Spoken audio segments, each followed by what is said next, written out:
우리가 살아가면서 이 고백이 늘 진심으로 나오는 고백이 되었으면 좋겠습니다. 주 예수보다 귀한 것이 없다는 이 고백이 날마다 우리 마음에서 나오게 하여 주시옵소서. 우리 입술의 고백이 되게 하여 주시옵소서. 예수님 이름으로 기도드리옵나이다. 아멘. 금식 일주일 차가 되고 나니까 예전하고는 다르게 요즘 어지러워요. 그래서 지금 여기 서 있는데 여러분이 둘로 보였다가 셋으로 보였다가 지금 막 그래요. 늘 우리에게 새 힘을 주시는 하나님께서 이 시간 여러분들에게 은혜를 함께 나눌 수 있는 힘을 저에게 부어주실 줄 믿습니다. 아멘. 아멘. 오늘 본문으로 갑니다. 여호수아서 1장 1절로 9절입니다.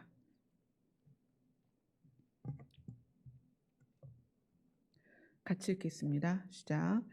여호와의 종 모세가 죽은 후에 여호와께서 모세의 수종자 눈의 아들 여호수아에게 말씀하여 이르시되 내 종 모세가 죽었으니 이제 너는 이 모든 백성과 더불어 일어나 이 요단을 건너 내가 그들 곧 이스라엘 자손에게 주는 그 땅으로 가라. 내가 모세에게 말한 바와 같이 너희 발바닥으로 밟는 곳은 모두 내가 너희에게 주었노니 곧 광야와 이 레바논에서부터 큰 강 곧 유브라데 강까지 헷 족속의 온 땅과 또 해 지는 쪽 대해까지 너의 영토가 되리라. 내 평생에 너를 능히 대적할 자가 없으리니 내가 모세와 함께 있었던 것 같이 너와 함께 있을 것임이라. 내가 너를 떠나지 아니하며 버리지 아니하리니 강하고 담대하라. 너는 내가 그들의 조상에게 맹세하여 그들에게 주리라 한 땅을 이 백성에게 차지하게 하리라. 오직 강하고 극히 담대하여 나의 종 모세가 내게 명령한 그 율법을 다 지켜 행하고 우로나 좌로나 치우치지 말라. 그리하면 어디로 가든지 형통하리니 이 율법책을 내 입에서 떠나지 말게 하며 주야로 그것을 묵상하여 그 안에 기록된 대로 다 지켜 행하라. 그리하면 내 길이 평탄하게 될 것이며 내가 형통하리라. 내가 내게 명령한 것이 아니냐. 강하고 담대하라. 두려워하지 말며 놀라지 말라. 내가 어디로 가든지 내 하나님 여호와가 너와 함께 하느니라 하시느니라. 아멘. 우리는 지금 역사상으로 굉장히 중요한 시점에 살고 있어요. 이 코로나로 인하여 팬데믹이 온 세상 안에서 우리의 삶을 너무나 많이 바꿔놨습니다. 신앙생활의 모습도 바꿔놨고 삶의 어떤 모습들이 너무 많이 바뀌었죠. 학생이 학교를 안 가면 절대 안 되던 우리 세대였잖아요. 근데 지금 학생이 학교를 안 가요. 직장인이 일을 집에서 해야 되는 더 가장 큰 변화는 교회에서 예배를 드릴 수 없다는 거죠. 사람과 사람이 대면하여서 서로 접촉하고 안아주고 사랑을 나눠야 되는데 이제는 그것도 서로가 꺼리게 되고 심지어 가족 외에는 5인 이상 모이지도 못하게 하는 이런 이제 이게 더 강화되면 지역과 지역을 이동할 수 없는 지금도 수도권에서는 지방으로 내려올 수 없는 상황이죠. 음, 우리가 역사적으로 그러하다면 이것을 지나서 그 다음에 올 일이 무엇인가를 우리가 스스로 한번 생각을 해봐야 돼요. 앞으로 올 일은 무엇일까? 우리가 이 여호수아를 통해서 배워야 될 것은 이스라엘 백성이 종살이하던 애굽에서 나왔음에도 불구하고 하나님이 자유의 땅으로 보내는 그 과정을 무사히 지나지 못하고 그 땅으로 못 들어갔다는 거예요. 애굽에서 나온 이스라엘 백성이 가나안으로 들어가지 못했다는 사실이 지금 어려운 상황을 지나가는 우리가 이것을 제대로 건너가지 않으면 하나님께서 우리에게 주시고자 하는 그 복된 땅으로 못 들어간단 말이에요.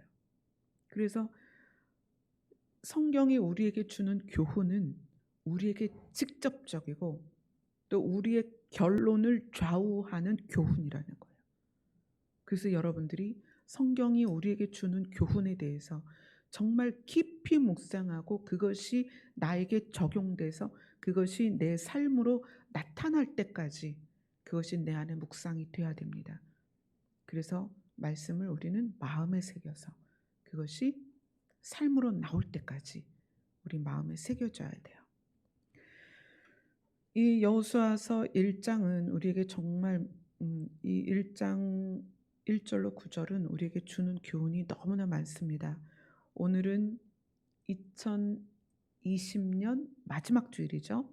그리고 다음 주에 2021년 첫 주일을 맞이하기 전에 해가 바뀌어서 새해를 맞이하기 전에 우리가 이 시대를 지나서 어떤 시대를 맞이할지 모르지만 그것을 건너서 하나님이 우리에게 주시고자 하는 산자들의 땅으로 가기 위해서 오늘 이 말씀이 여러분들에게 가장 올해에 있어서 가장 큰 교훈이 되었으면 좋겠습니다.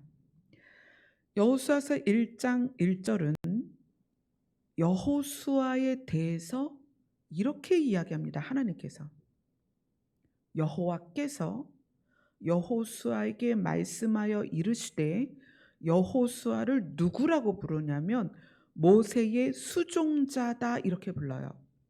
수종자를 지난번에 설명해 드렸죠. 원래 원어는 헬퍼 어떤 거냐면 큰 배가 한 사람이 노젓는 배가 아니고 큰 배가 갈 때 동력이 없었던 그때에는 배 밑창에 수십 명 수백 명의 사람들이 들어가서 배를 저었어요.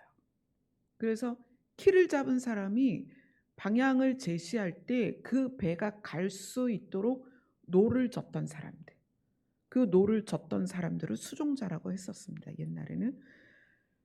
여호수아를 하나님이 뭐라고 불렀느냐? 여호수아서 1장 1절에 하나님은 여호수아를 부르면서 너는 모세의 종이었다 이렇게 불러요. 이게 지금 여호수아의 정체성이에요. 그런데 이 여호수아서 마지막 장에는 이 여호수아를 부르는 그 명칭이 달라집니다. 여호수아서 24장으로 갑니다. 여호수아서 마지막 장입니다.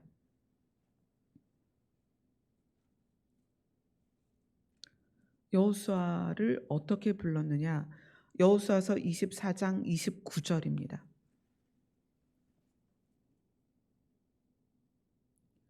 29절을 같이 읽습니다. 시작.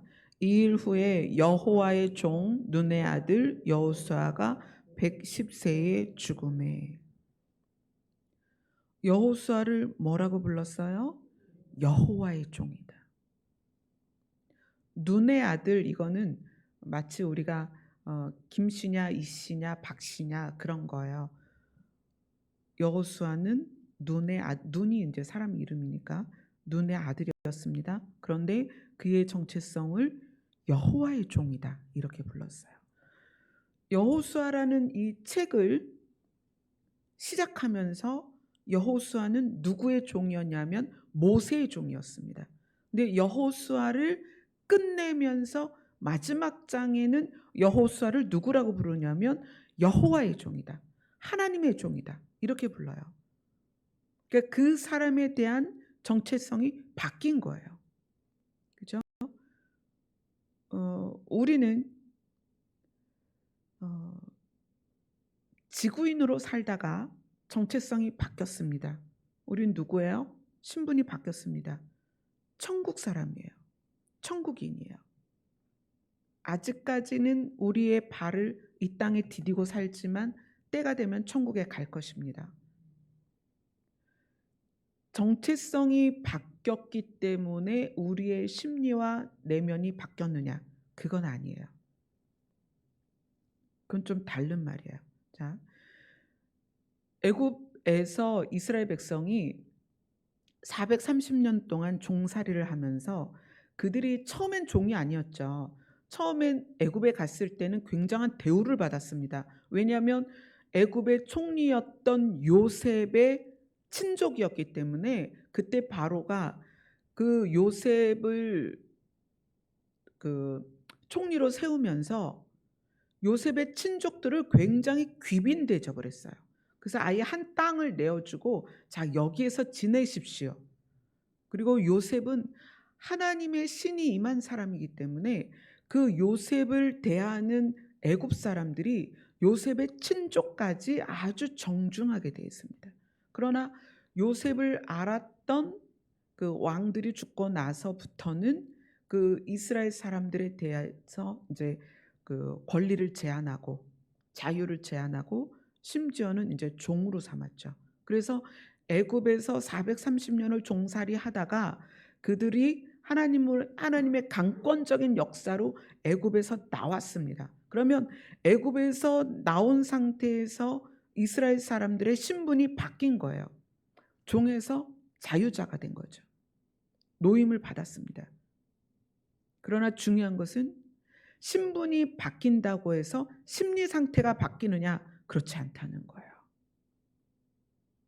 심리 상태가 바뀌지 않은 상태로 이스라엘 사람들이 광야를 지나요.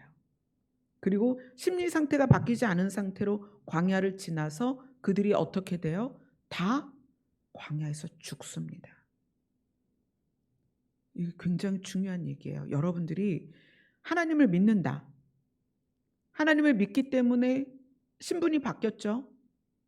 지구인이 아니라 천국 백성이 되었습니다.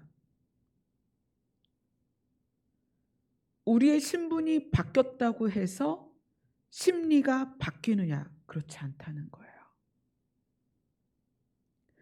여호수아는 어떤 계기가 있었습니다. 그 여호수아에 대해서 쭉 보다 보면은 한번 민수기를 한번 볼게요.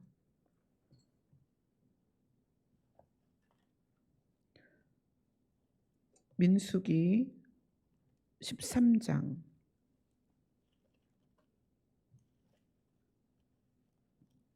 민수기 13장 16절입니다.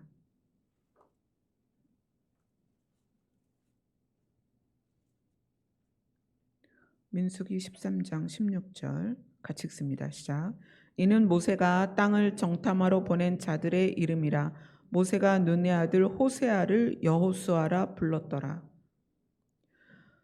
여호수아가 처음 성경에 등장할 때가 이스라엘이 애굽에서 나와서 아말렉과 전투할 때, 그 전쟁을 할 때 모세가 여호수아를 그 전쟁의 대장으로 삼아서 전쟁을 치르게 하고 모세는 산에 올라가서 손을 들고 자기 이스라엘 사람들을 위해서 기도를 하죠. 그때는 여호수아라는 이름으로 시작을 했어요. 그러다가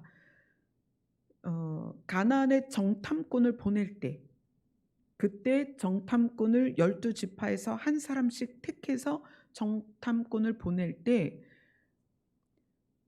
원래 이 여호수아의 이름이 호세아였던 거예요. 호세아라는 이름을 완전히 여호수아로 바꿔버립니다. 모세가. 근데 이 호세아라는 뜻은 구원이라는 뜻이고 여호수아라는 뜻은 여호와는 구원이시다라는 뜻이에요.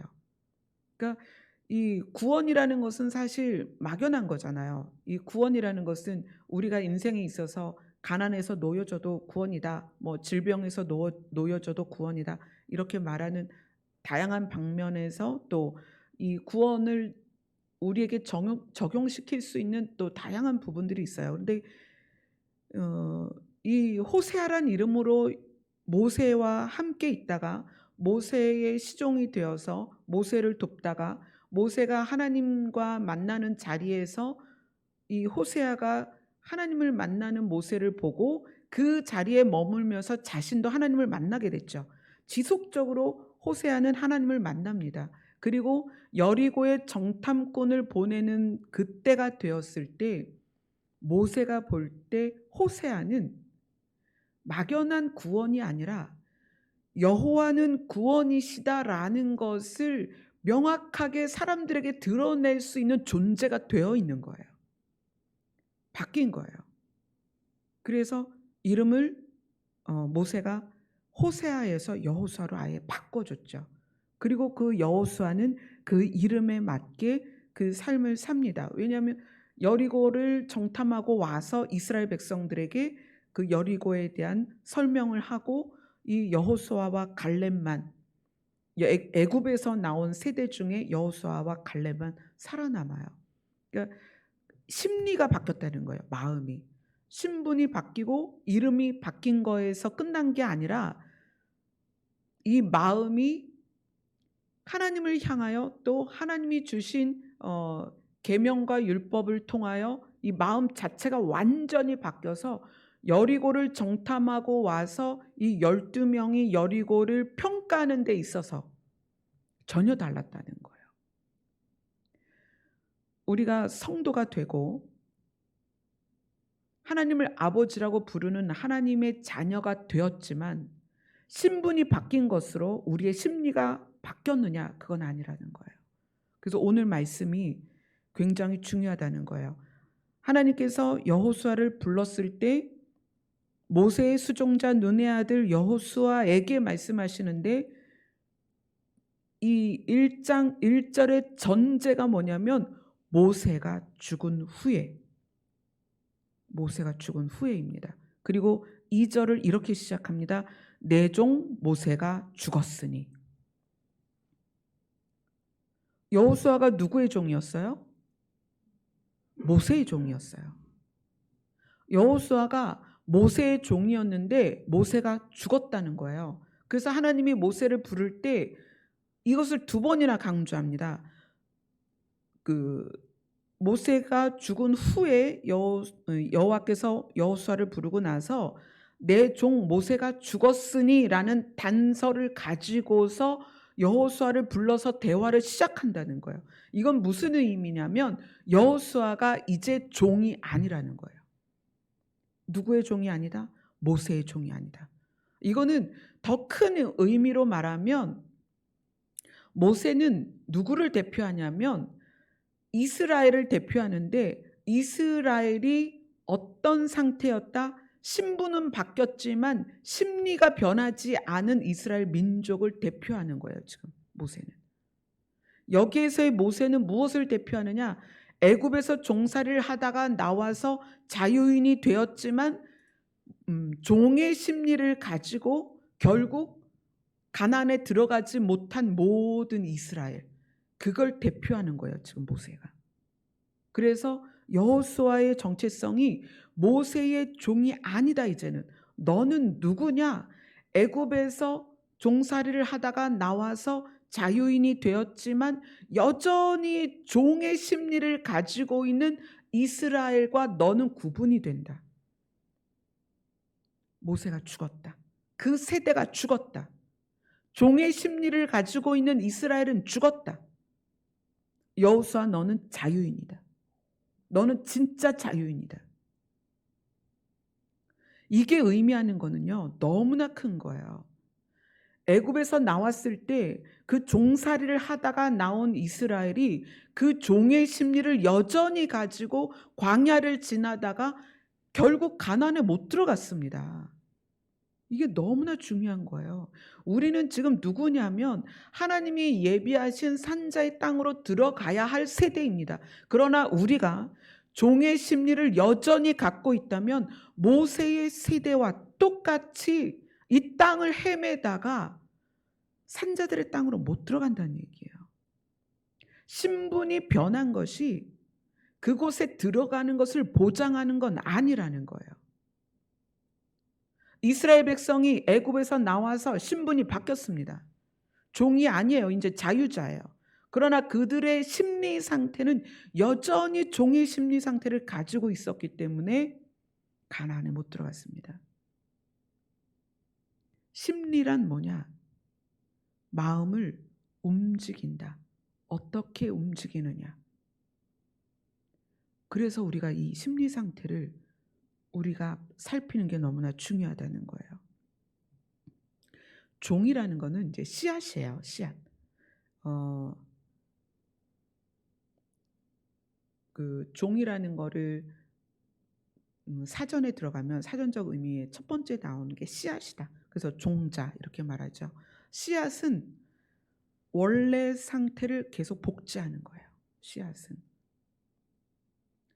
애굽에서 종살이하던 이스라엘 백성들은 무엇을 계속 복제를 하고 있냐면 애굽이 세상이잖아요. 세상은 사망이에요. 그 사망의 상태를 자기 안에 복제해내는 거예요. 계속 자기 삶에서. 그래서 결국 어디로 들어갔어요? 사망으로 들어간 거예요.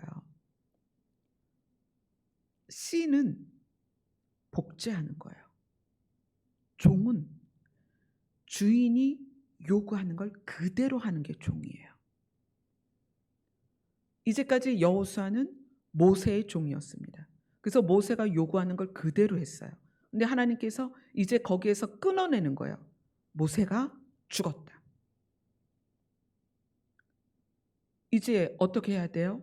자기의 이름처럼 여호와께서 요구하는 대로 삶을 살아가야 되는 거예요. 이 모세는 이스라엘 백성 무리 전체의 지도자였지만 이스라엘 백성의 마음의 지도자는 누구였냐면 사망이었습니다. 애굽이었다는 거예요. 여전히 애굽을 그리워했습니다. 이 이스라엘 백성의 광야 여정을 보면 그게 역력히 드러나요. 우리가 금요일 날 시편을 보면서 시편 49편에서 목자가 둘이 있다. 하나님도 자기를 목자라고 하지만 사망이라는 목자가 있다. 사망이라는 목자를 따라가면 어디로 간다? 시편 49편에는 스올로 들어간다. 사망으로 들어가게 돼 있다. 근데 이스라엘 그 애굽에서 나온 이스라엘의 마음의 지도자가 누구였냐면 사망이었다. 애굽이었다. 세상이었다.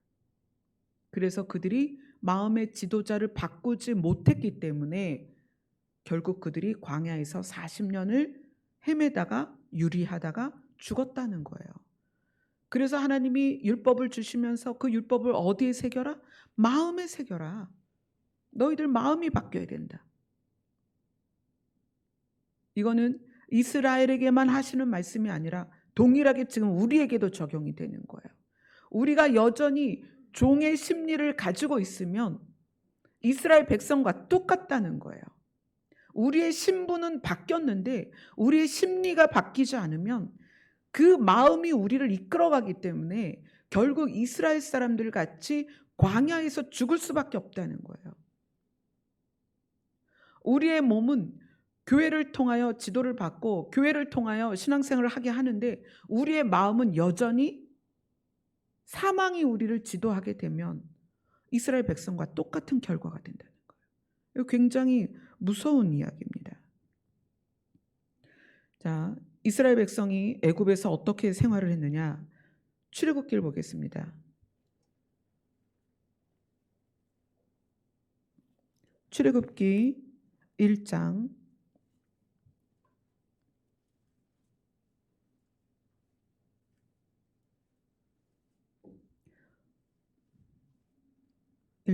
8절로 14절입니다. 출애굽기 1장 8절로 14절 시작. 요셉을 알지 못하는 새 왕이 일어나 애굽을 다스리더니 그가 그 백성에게 이르되 이 백성 이스라엘 자손이 우리보다 많고 강하도다. 자, 우리가 그들에게 대하여 지혜롭게 하자. 두렵건대 그들이 더 많게 되면 전쟁이 일어날 때에 우리 대적과 합하여 우리와 싸우고 이 땅에서 나갈까 하노라 하고 감독들을 그들 위에 세우고 그들에게 무거운 짐을 지워 괴롭게 하여 그들에게 바로를 위하여 국고성 비돔과 람셋을 건축하게 하니라. 그러나 학대를 받을수록 더욱 번성하여 퍼져나가니 애굽 사람들이 이스라엘 자손으로 말미암아 근심하여 이스라엘 자손에게 이를 엄하게 시켜 어려운 노동으로 그들의 생활을 괴롭게 하니 곧 흙 이기기와 벽돌 굽기와 농사의 여러 가지 일이라. 그 시키는 일이 모두 엄하였더라. 이스라엘 백성들의 상황이 지금 이런 상황이에요. 감독을 세웠다는 것은 자유를 빼앗았다는 거예요. 제한하고 규제하고. 그리고 일을 시켰고 그 시키는 걸 하지 않으면 대가를 주지 않았다는 거예요. 그래서 먹고 살기 위해서, 삶을 살기 위해서 일을 할 수밖에 없는 상황으로 만들었죠. 그래서 이스라엘이 종이 되었다는 거예요. 애굽의 종이 되었습니다. 종의 상태는 자유의지가 없습니다. 자유의지가 없다는 건 선택권이 없고 자발성이 없다는 거예요. 선택권이 없다는 것은 하나님께서 우리에게 요구하신 게 마음과 뜻과 정성을 다해서 하나님을 사랑하라는 것인데 우리가 이것을 선택해야 됩니다. 근데 종은 이것도 선택할 수가 없어요. 우리가 왜 자유민주주의 대한민국 이 체제를 유지해야 되고 이것을 우리가 절대 놓아서는 안 되는 가치로 가지고 있어야 되느냐? 하나님을 믿는 것이 자유를 규제받으면 선택할 수 없게 돼요. 하나님을 믿는 것은 우리의 마음과 뜻과 정성을 다해야 돼요. 근데 자유가 규제를 받으면 우리가 일상에서 그것들을 할 수가 없어요. 이스라엘 백성이 가장 먼저 뺏긴 게 자유입니다. 바로가 이스라엘 백성 위에 감독을 세웠다. 규제하고 제한하고 통솔하고 명령하고. 종은 자유를 빼앗깁니다. 그 자유를 빼앗겨서 내 안에 자유의지의 제한을 받아요. 그러니까 선택하고 싶은 것도 선택하지 못하고 그 다음에 자발성이 없습니다. 자발성이 없다는 것은 감독이 세워져서 감독이 원하는 걸 시키는 거예요. 그러면 내가 하고 싶은 걸 못하는 거죠. 그러니까 내가 하고 싶은 걸 못하니까 내 삶에 기쁨도 없고 만족도 없고, 그렇죠? 이게 종의 상태입니다. 이 종의 상태에서 이제 종의 심리가 시작이 돼요. 여러분 오늘 종의 심리를 잘 듣고 이것을 반드시 여러분 안에서 해결하셔야 됩니다. 이 종의 심리가 해결되지 않으면 광야를 떠돌았던 이스라엘 백성과 똑같아요. 신분이 바뀌었다고 해서 결론이 보장되는 게 아니라는 거예요. 신분이 바뀌었어도 심리가 바뀌지 않으면 결론을 보장할 수 없습니다. 이건 굉장히 우리에게 두려운 이야기예요. 심리라는 건 마음의 움직임이에요. 여러분이 심리를 살피라는 건 마음이 어떻게 움직이는가를 보시라는 얘기예요. 자, 첫 번째 종의 심리를 보겠습니다. 출애굽기 15장입니다. 출애굽기 15장 24절입니다.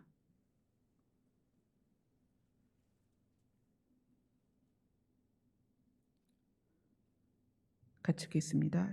시작. 백성이 모세에게 원망하여 이르되 우리가 무엇을 마실까 하매.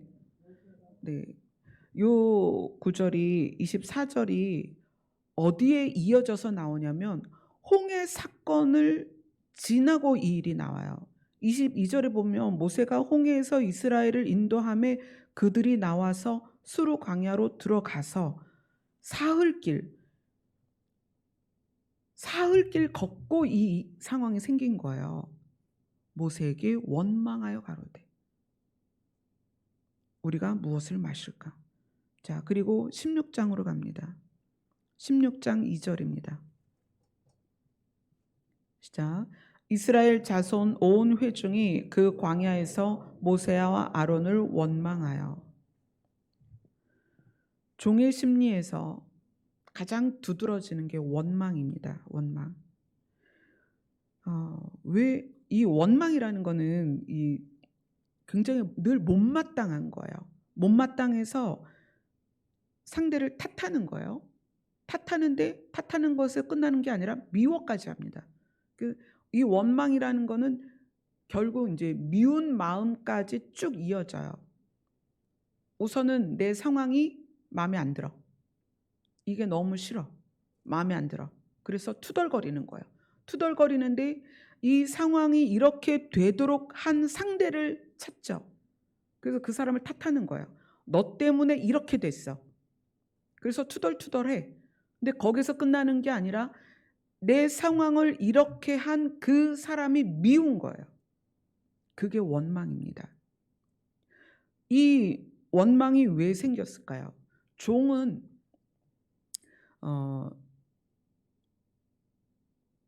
이 이스라엘 백성에게 처음에 감독자를 세웠을 때 이스라엘 백성들이 누구의 눈치를 가장 많이 받겠어요? 감독자의 눈치를 받겠죠. 그리고 감독자가 시키는 일을 해야 되니까 그 시키는 일을 하면서 이 출애굽기 처음에 보면 학대라는 표현을 썼거든요. 하나님께서 그들이 학대를 받았다. 그러면 감독자는 학대를 하는 사람이고 이스라엘 백성은 학대를 받는 거잖아요. 그 학대를 받는 상황에서 그 상황이 너무 싫고 힘들고 투덜거리는 거예요. 그리고 학대하는 감독자를 미워하게 되죠. 그런데 어떤 상황이냐면 그에게 잘 보여야 자기가 그 일을 마치고 거기에 대한 대가를 받는 거예요. 음식을 먹게 한다든지 쉬게 한다든지 또 삶을 살아갈 수 있는 어떤 뭐 물건을 준다든지. 그러니까 이 이스라엘 백성이 그 땅에서 노동을 하고 대가를 얻는데 늘 마음이 만족이 없다는 거예요. 우리가 일상을 살면서 우리 전부 다 노동을 하잖아요. 어떤 식으로든 노동을 합니다. 근데 노동을 하고 대가를 받으면 기쁘고 감사하잖아요. 와, 내가 오늘 월급을 탔어. 그래서 한턱을 내기도 하고 또 살림을 잘해서 아이들이 무럭무럭 자라면 그것이 기쁘고 그래요. 그런데 종은 감독자가 시키는 걸 하는데 이것은 자발성도 없고 선택권도 없는 거예요.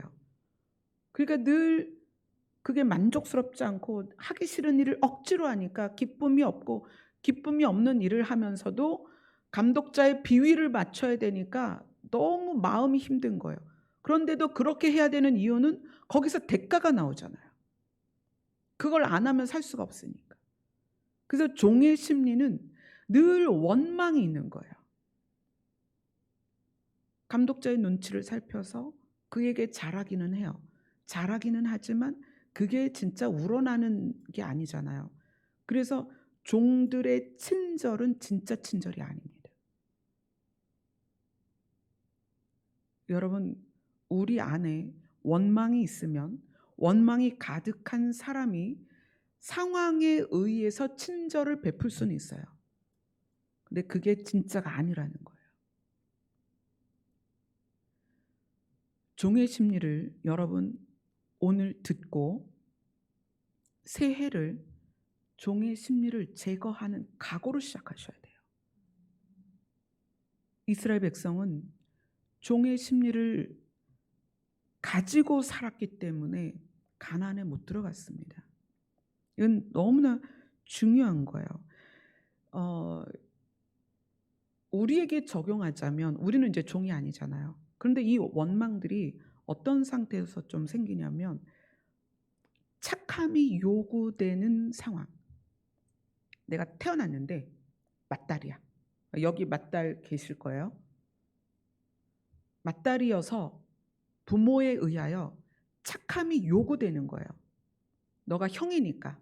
맏아들은 이제 형이니까. 네가 언니니까. 동생한테 양보해. 동생을 도와줘야지. 이런 요구되는 상황. 자, 착함이 요구되면 엄마에게 잘 보이기 위해서 애굽 백성이 감독에게 잘 보이기 위해서 하듯이 맏딸이나 맏아들이 부모에게 잘 보이기 위해서 또 이게 잘 보이지 않으면 혜택이 없으니까 잘 보여야죠. 사랑을 받아야 되니까 잘 보이기 위해서 착하게 살아요. 그런데 마음은 그렇지 않아요. 이 착한 행동이라는 게 마음에서 출발하면 기쁘고 감사해요. 착한 행동이 마음에서 출발하면 보람이 있어요. 착한 행동이 마음에서 시작되면 불편함이 없어요. 착한 행동이 생명을 내어주는 것까지 갈지라도 전혀 문제가 없어요. 그러나 착한 행동이 사랑이 없이 나오면, 마음에서 출발이 안 되면 투덜거리기 시작해요. 내 안에서. 겉으로는 못해요. 왜요? 감독에게 들키면 안 되니까. 엄마에게 잘못 보이면 안 되니까. 아버지에게 잘못 보이면 안 되니까. 착한 행동은 하는데 마음은 투덜거리는 거야. 아, 나 이거 하기 싫은데. 내 동생 주기 싫은데. 내가 이거 다 갖고 싶은데. 이게 이제 투덜거림이에요. 근데 이 투덜거림이 이제 점점 강해지면 화가 나죠. 그래서 그렇게 하는 상대를 향하여 원망을 하기 시작합니다. 이스라엘 백성이 학대를 받을 때 감독관을 원망하고 바로 왕을 원망했겠죠. 자녀들이 착함을 요구받으면 안에서 계속 투덜거립니다. 나 그러기 싫은데, 그렇게 하고 싶지 않은데. 공부 잘하라고 요구하면 아이들이 엄마에게 잘 보이기 위해서 열심히 공부합니다. 그러나 속으로는 투덜거리는 거예요. 어떤 행동이든 자발적이고 자기가 선택해서 하는 행동은 불평이 없어요. 요구되어지면 어떤 행동을 하든 불평이 생깁니다. 투덜거려져. 근데 그 투덜거림이 이제 점점 원망이 되죠. 원망이 돼서 어떻게 해요? 미운 거예요. 상대가 미워지는 거예요. 저는 사실 둘째여서 그런 마음이 생겼어요. 둘째여서 오빠에게 그냥 그 부모가 요구해서가 아니라 묵시적인 거예요. 그냥 오빠니까 하나밖에 없는 아들이고 장손이고 막 이러니까 그냥 저 자신이 알아서 기는 거예요. 오빠한테. 뭐 저희 오빠가 이랬어요. 딱 누워서 저쪽에 있는 저를 불러요. 마당에서 놀고 있는데 정나라 불러서 막 뛰어들어가. 왜? 그러면 리모컨 좀 줘. 그 리모컨이 머리맡에 있어요. 머리맡에 있는 리모컨을 마당에서 노는 저를 불러서 시켜요. 근데 저는 이제 그게 오빠가 시키면 해야 착한 동생이다라는 게 있어서 해요. 근데 마음으로 그게 기뻤겠어요? 투덜투덜 하는 거예요. 지가 손 뻗으면 닿는데 지가 짚지, 나를 부른다고. 근데 그게 해결이 안 되면 여러분 어디까지 가겠어요? 오빠를 미워하는 것까지 가죠. 요구되는 행동은 그 사람 안에 원망을 만들어요. 여러분 자세히 자기 마음을 살펴보세요. 자기 안에 원망이 있다면 그건 종의 심리입니다. 자유자의 심리가 아니에요. 자유인은 예를 들어서 100명 중에 99명이 놀고 혼자 일을 해도 기뻐요. 자유인은 그런 거예요. 왜요? 내가 선택했으니까. 내가 하고 싶으니까. 99명이 안 하고 다 누워서 자도 나는 그 일을 하는 게 기쁜 거예요. 내가 선택한 일을 하는 게 아니라 시켜서 하는 일을 하는 사람들의 심리는 이런 게 있어요. 내가 이제 바닥을 닦고 있는데 옆 사람이 앉아서 놀아. 그럼 쳐다보죠. 그리고 감독자를 향하는 거예요. 왜 나만 시켜? 쟤는 왜 안 시켜요? 이게 종의 심리입니다. 억울한 거예요. 왜 나만 시키지? 쟤나 나나 똑같이 종인데. 그리고 감독자를 향해서 또 원망하는 거죠. 또 막 일을 하다 보니까 쟤는 10분 만에 끝날 일을 시키고 나는 1시간짜리 일을 시킨 거예요. 그럼 또 어떻게 해요? 일하면서 기분 되게 나쁘죠. 그러면 쟤가 싫어요. 그 다음에 또 누구가 싫어요? 감독자가 싫은 거예요. 여러분이 직장 생활을 하거나 집에서 가정일을 하거나 이런 심리가 발동되면 여러분 안에 여전히 종의 심리가 있는 거예요. 자유자의 심리는 오히려 옆 사람에게 그거 내가 해줄게 괜찮아. 너 힘들었지? 좀 쉬어. 쉬어도 돼. 내가 해줄게. 그럴 수 있는 게 자유자의 심리입니다. 여러분이 어디에서 일을 하든 그게 교회든 가정이든 직장이든 일을 하면서 이런 유사한 심리를 가지고 있다면 종의 심리를 여전히 가지고 있는 거예요. 종의 심리는 이미 우리가 어딘가에 매여 있다는 거예요.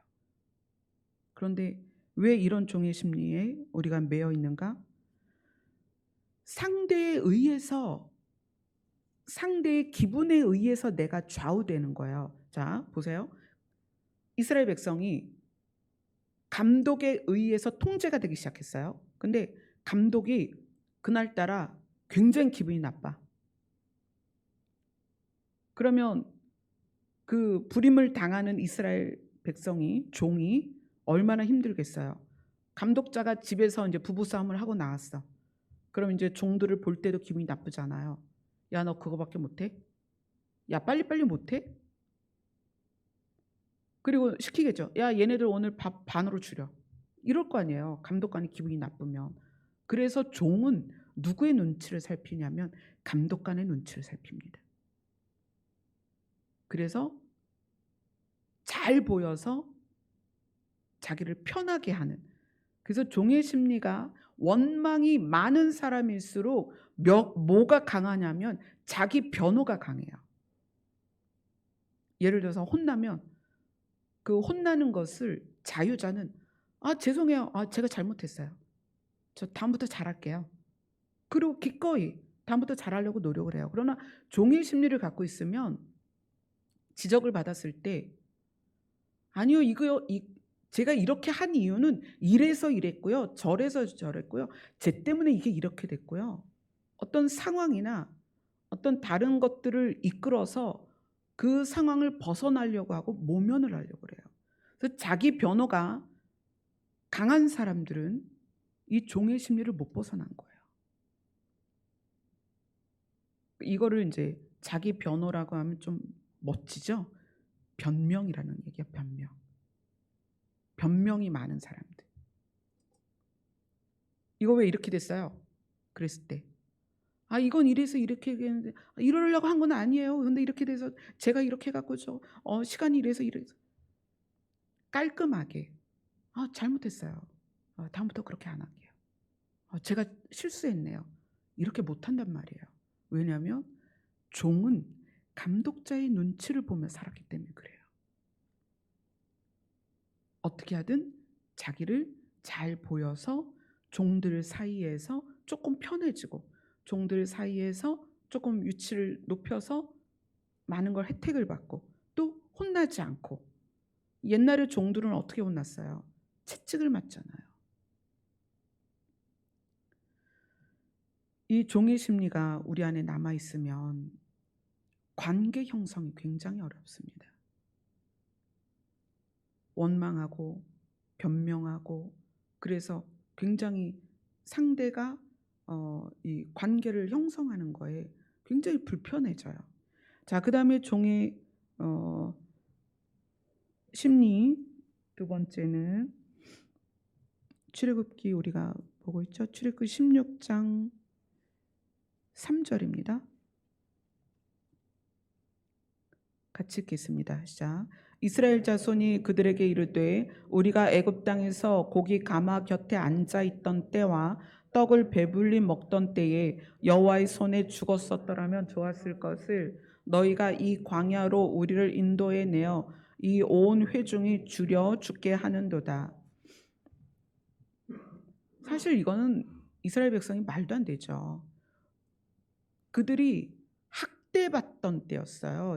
그 애굽에 있었던 때는 그 학대받으며 그 고된 노역을 하고 떡을 먹고 고기를 먹었다는 거지, 이들이 자유롭게 즐겁게 살면서 그걸 먹었던 건 아니에요. 그러나 이제 기억이 왜곡이 되는 거죠, 자꾸. 그러면서 어떤 걸 하기 시작하냐면 비교를 하는 거예요. 비교. 상황에 대한 비교. 그땐 떡이 있었고 고기가 있었어. 근데 여기는 없어. 단순히 단순 비교만 하는 거예요. 종은 자기의 지금 신분이 바뀐 건 생각을 안 하고 단순 비교를 통해서 그때가 좋았다라는 정말 기억이 왜곡이 돼 버린 거죠. 그때가 좋았다. 왜 우리를 여기까지 인도했느냐? 이렇게 얘기를 해요. 이 비교는 이 비교에 대한 심리가 사실 시작된 거는 에덴에서부터죠. 아담이 그 선악과를 먹고 나서 그 시작된 그 심리 중에 그 비교라는 심리가 들어있다.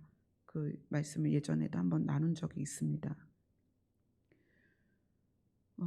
종은 내가 자발적으로 원하는 일을 할 수 없기 때문에 감독자가 시키는 일을 해요. 그러다 보니까 내가 하는 일과 저 사람이 하는 일을 비교하게 돼요. 쟤는 조금 더 쉬운 일인데, 쟤는 조금 더 빨리 끝나는 일인데, 제가 또 이런 경우가 있죠. 똑같은 일을 했는데 빵을 받았어. 똑같은 일을 했는데 빵을 받았는데 얘 빵이 더 커. 화가 나겠죠. 아니, 둘 다 똑같은 시간을 똑같은 노동력으로 일을 했는데 얘 빵은 왜 큰 거예요? 종은 그래서 계속 비교를 하는 거예요. 똑같은 일을 했을 때 받는 혜택도 비교하고 또 쟤랑 나랑 어떤 그 업무의 크기 또 과중함 이런 거를 계속 비교하는 거예요. 그래서 그 비교 때문에 뭐가 생기냐면 똑같은 일을 했는데 쟤는 빵이 더 커. 그럼 이제 쟤에 대해서 시기하고 질투하는 마음이 생기겠죠. 감독이 얘를 더 좋아하나 봐. 이렇게 되는 거예요. 감독이 얘를 더 총애하나 봐. 그 시기하고 질투하고. 그 다음에 이제 시기하고 질투한 다음에 그 심리 상태가 그 다음엔 어떻게 되냐면 그거는 이제 민수기로 가봅시다.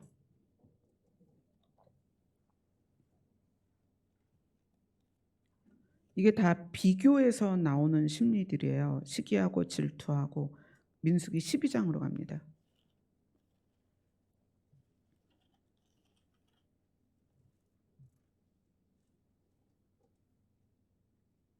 12장 1절 2절입니다. 같이 읽겠습니다. 시작. 모세가 구스 여자를 취하였더니 그 구스 여자를 취하였으므로 미리암과 아론이 모세를 비방하니라. 그들이 이르되 여호와께서 모세와만 말씀하셨느냐 우리와도 말씀하지 아니하셨느냐 하매 여호와께서 이 말을 들으셨더라. 그리고 8절로 갑니다. 12장 8절입니다. 시작. 그와는 내가 대면하여 명백히 말하고 은밀한 말로 하지 아니하며 그는 또 여호와의 형상을 보거늘 너희가 어찌하여 내 종 모세 비방하기를 두려워하지 아니하느냐. 예, 거기까지. 비방은 어떤 심리냐면 비웃는 거예요. 비웃고 그 다음에 그 비웃는 거에서 비웃는 건 이제 내가 비웃는 거잖아요. 집사님 향해서 하니까 집사님을 비웃는 건 아니에요. 이렇게 해야 되나? 비웃는 거는 이제 내 심리 상태예요. 막 이 사람을 비웃어. 비웃는다는 거는 이제 깔보는 거잖아요. 내가 볼 때 내 기준에 못 미치는 거예요. 비웃어요. 근데 그 비웃는 거에서 멈추는 게 아니라 옆 사람과 이 사람에 대해서 헐뜯는 거예요. 그게 비방이에요. 굉장히 나쁜 거죠. 내 심리 상태가 어떤 사람을 아주 업신여기고 그래서 내 기준에 미달이 되니까 아유 저것밖에 못해? 저 정도야? 막 이렇게 내 마음이 이제 생각을 하는 거예요. 근데 비방은 이 비웃는 것에서 끝나는 게 아니라 옆 사람에게 야 A라는 애가 그것밖에 못해. 야 A는 뭐 그러냐? 사람이 그거밖에 안 돼? 뭐 그 내가 비웃는 그 부분을 누군가 나누는 게 비방이에요. 근데 이 비웃는다는 것 자체가 어디서 시작된 거냐? 비교에서 시작된 거예요. 감독이 이스라엘 백성을 이렇게 뭐 일을 주거나 상을 주거나 대가를 주거나 이러면서 차등을 두잖아요. 거기에 대해서 계속 비교를 하면서 거기에서 쟤랑 나랑 너나 나나 종인데 왜 쟤는 좋은 혜택을 받느냐? 쟤나 나나 종인데 왜 쟤한테는 많이 주냐? 왜 쟤는 편애하느냐? 뭐 이런 마음들이 계속 생기면서 너랑 나랑 같다라는 선을 그어 놓은 거예요. 그런데 거기에 못 미치면 그걸 인제 우습게 하는 거죠. 그게 비웃는 거예요. 그래서 내 기준에 못 미치는 사람을 비웃고 그다음에 그것을 심지어 사람들과 나누는 게 비방입니다. 헐뜯는 게 비방이에요. 그러니까 이런 모습은 어디에서 왔다? 종의 심리에서 왔다. 비교라는 종의 심리에서 왔다. 자, 그다음에 민수기 14장으로 가서 11절입니다.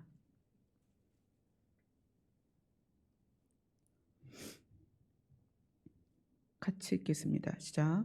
여호와께서 모세에게 이르시되 이 백성이 어느 때까지 나를 멸시하겠느냐? 내가 그들 중에 많은 이적을 행하였으나 어느 때까지 나를 믿지 않겠느냐? 이 멸시라는 단어가 이때 말고도 또 나오죠. 민수기 14장 23절에 또 나옵니다. 멸시라는 단어가 23절입니다. 시작. 내가 그들의 조상들에게 맹세한 땅을 결단코 보지 못할 것이요 또 나를 멸시하는 사람은 한 사람도 그것을 보지 못하리라. 이 멸시한다는 것은 업신여긴다는 거예요. 근데 이스라엘 백성이 하나님을 업신여겼다는 거예요. 그건 왜 이런 마음을 하나님께서 멸시라는 말로 표현을 했냐면 하나님은 이스라엘 백성이 생각할 때 절대적인 신이고 홍해를 가르신 분이에요. 메추라기를 주셨고 만나를 주셨고 또 아말렉과 싸웠을 때 이기게 하셨고 그런데 이스라엘 백성이 어떤 상황에서 그런 문제가 해결됐을 때는 하나님을 찬양해요. 그런데 또 다른 문제가 나타났을 땐 불평을 한단 말이에요. 그거는 이 불평이 하나님이 하실 수 있다는 것에 대해서 의심하는 거거든요. 하나님 입장에선 그게 멸시가 되는 거예요. 분명히 홍해를 건넜는데 물이 없다고 원망하잖아요. 하나님 물 주실 수 있거든요. 홍해를 가르셨는데 구름 기둥과 불 기둥을 주셨는데 물을 못 주시겠어요? 근데 그때 원망하는 것 이것이 하나님 자신에게는 멸시인 거예요. 나를 업신여겼단 말이에요. 할 수 없다라고 생각하는 거죠. 이스라엘 백성이. 원망한다는 건 할 수 없다라고 생각을 하는 거예요. 그러니까 우리가 사람을 대할 때 업신여긴다는 거는 그 사람의 가치를 완전히 하락시키는 거예요. 근데 그 사람의 가치를 하락시키는 게 어디에서 오느냐? 비교에서 온다는 거예요. 비교. 잘하는 사람과 못하는 사람, 부자와 가난한 자, 힘이 있는 자와 힘이 없는 자, 이 비교에서 업신여기는 게 나오는 거예요. 여러분들이 만약에 서비스 직종에 있는 분들, 뭐 이래서 식당에 가서 식당에 종업원이 있는데 심지어 외국인이야. 그럴 때 하대하고 막 하는 사람들 있죠. 여러분들이 혹시라도 식당에 가서 서비스를 해야 되는 분들에게 그런 마음이 올라오면 여러분 여전히 종의 심리에 매여 있는 거예요.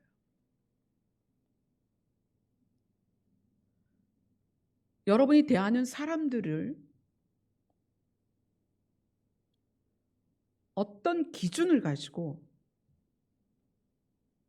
그 사람을 대하는 태도가 내가 바뀌면 여러분 여전히 종의 심리를 가지고 있는 거예요.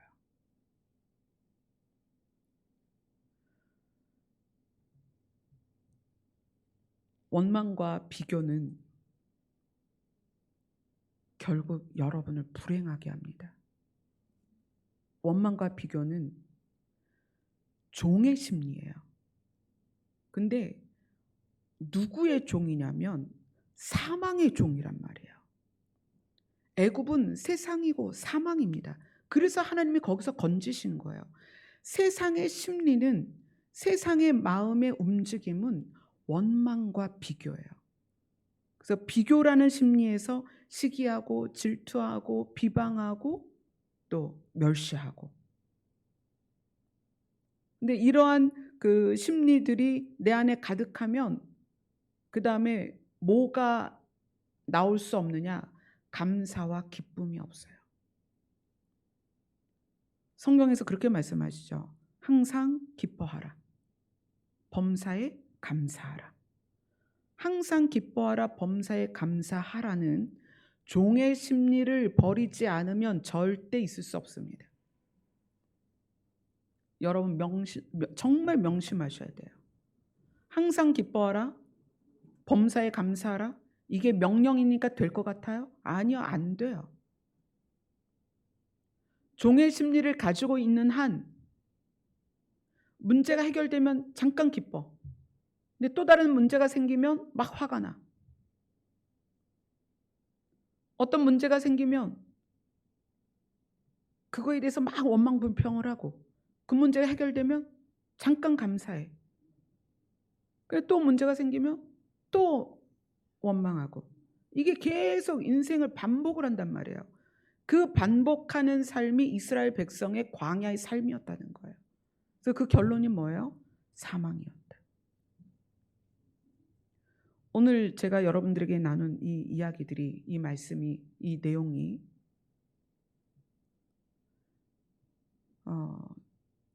어떻게 생각하면 그게 뭐가 중요해? 라고 할 수도 있고 지루한 내용이 될 수도 있어요. 그러나 여러분 명심하세요. 신분이 바뀌었다고 해서 심리가 바뀌느냐? 그렇지 않습니다. 신분은 외부에 의해서 바뀌지만 심리는 내 내면에서 바뀌는 거예요. 신분은 예수님이 바꿔주셨지만 심리는 내가 바꿔야 됩니다. 그래서 중요한 거예요. 여러분의 노력이 있어야 돼요. 힘쓰고 애써서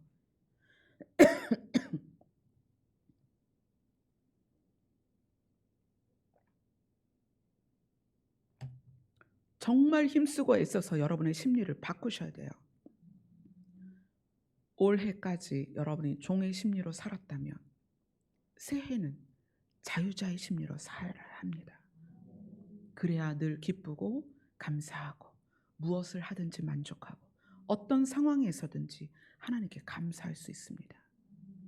그 감사, 그 기쁨이 우리를 어디로 인도하느냐? 산자들의 땅으로 인도할 것입니다. 아멘, 아멘. 기도하겠습니다.